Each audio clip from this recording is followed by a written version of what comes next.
Fala povo, beleza? Estamos aqui hoje para resolver a questão 78 da prova de Química do Enem 2016, primeira aplicação.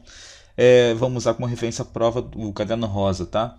Essa questão é uma questão bacana de decaimento radioativo, teórica, e é muito legal o exemplo que eles deram, que é um dos exemplos mais falados, de maior relevância em termos de pesquisas em biologia e também com a parte de paleontologia, tá?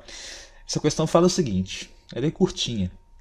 Pesquisadores recuperaram DNA de ossos de mamute, mamutos primigênios, encontrados na Sibéria, que tiveram sua idade de cerca de 28 mil anos, confirmada pela técnica do carbono 14. Tá, é da revista da FAPESP. Ele fala assim, a técnica de datação apresentada no texto só é possível devido a... Pessoal, a datação por carbono 14 funciona assim. Um ser vivo, ele costuma naturalmente,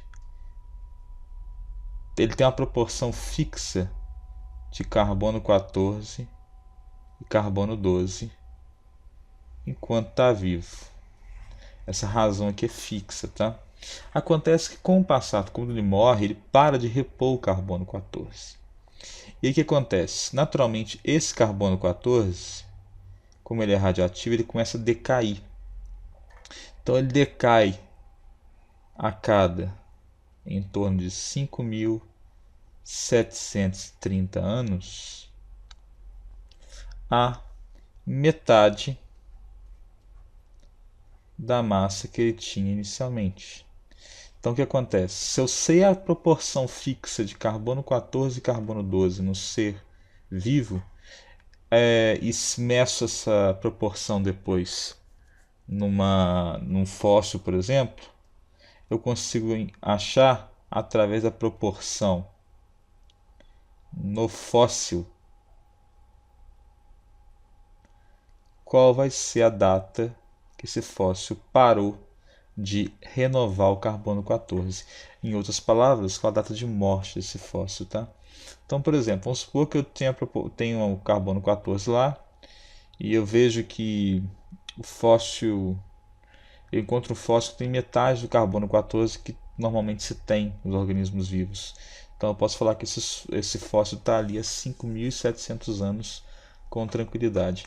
Se eu encontro um quarto do que eu tinha inicialmente, bom, ele está ali há mais de 11 mil anos e assim por diante. Então, o que determina na verdade a datação por meio do carbono 14 é a proporção conhecida entre carbono 14 e carbono 12 na atmosfera ao longo dos anos. Por quê? Se eu estou em contato com a atmosfera, eu tendo a ter a mesma quantidade, a mesma proporção de carbono 14 e carbono 12 que a atmosfera tem. Porque eu vou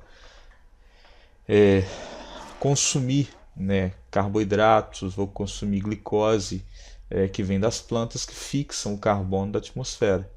Então, essa questão, na verdade, também ela abordava o ciclo do carbono, de maneira indireta. Então, a letra A que explicava muito bem esse conceito. A letra B falava que a decomposição de todo o carbono 12 presente no organismo após a morte era responsável por isso. Não, o carbono 12 é o mais estável, ele não se decompõe. O carbono 14 decompõe e depois em carbono 13, depois o 13 se decompõe em nitrogênio, na verdade. Então o carbono 12, na verdade, não vai ser decomposto. A fixação maior do carbono 14 nos tecidos de organismo após a morte, pelo contrário, ele vai ser liberado, decaído. D. A emissão de carbono 12 pelos tecidos de organismos após a morte. Também nada a ver. E a E.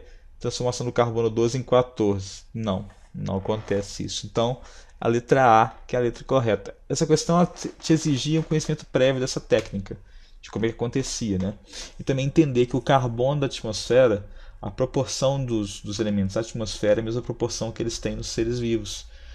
Principalmente no caso do carbono, porque o ciclo do carbono envolve tanto as plantas quanto os animais, e as plantas fixam o CO2, que é o carbono, por meio da atmosfera. Então aí se explica todo esse conceito. Beleza? Bom, convido você a assistir lá no canal no YouTube da Toda Química mais uma série de questões dessas resolvidas e outros vídeos também que possam te ajudar na preparação para as provas desse ano e do ano que vem. Beleza? Estamos à disposição também no Facebook e no Instagram. Segue a gente lá para você acompanhar todas as novidades. Beleza? Grande abraço e até a próxima. Valeu!